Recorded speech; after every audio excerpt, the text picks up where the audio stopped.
ഈ പടം സംവിധാനം ചെയ്ത മനുഷ്യൻ. നിങ്ങൾ ഓർക്കുന്നതായിരിക്കും നായാട്ടിലെ ഇൻസ്പെക്ടർ SHO, പിന്നെ ഇലവിഴ പൂജയിലെ ഇൻസ്പെക്ടർ ജിൻഡോ, പിന്നെ ഇരട്ടയിലെ പാസ്റ്റർ, ഇതൊക്കെ ആരും മറന്നു പോയിട്ടെന്ന് വിചാരിക്കുന്നു. അതാണ് ജിത്തു അഷ്റഫ്. ഇന്ന് ഈ ഓഫീസർ ഓൺ ഡ്യൂട്ടിക്കകത്ത് ഏറ്റവും ആദ്യം ഒരു കന്നഡ പോലീസിലെ പുള്ളിയുടെ പേര് ഞാൻ മറന്നുപോയി, തോമസ് ചാക്കോയാണെന്ന് തോന്നുന്നു. അപ്പോൾ പുള്ളി കന്നഡ പോലീസിൽ ഒരു ഇൻസ്പെക്ടറാണ്. പുള്ളിക്കാരൻ ഒരു ആത്മഹത്യാക്കുറിപ്പ് എഴുതി വെച്ചിട്ട് ഒരു അണ്ടർവെയർ വിട്ട് പോലീസ് യൂണിഫോമിൽ വളരെ കൂളായിട്ട് സ്റ്റൂളേ കയറി നിന്ന് കഴുത്തിനൊരു കുരുക്കിട്ട് ആത്മഹത്യ ചെയ്യുന്നു.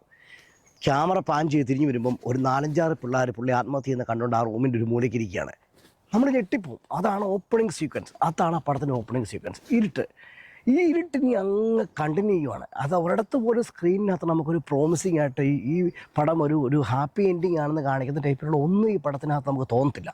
മാർക്കോ പോലും പടം bright and colourful and rich ആണ്. ഇത് അങ്ങനത്തെ സ്റ്റൈലിലുള്ള എടുത്തിരിക്കുന്നത്. നമുക്കൊരു മെലങ്കളിക് ഫീല് തരുന്ന ടൈപ്പിലുള്ള മൂഡിലാണ്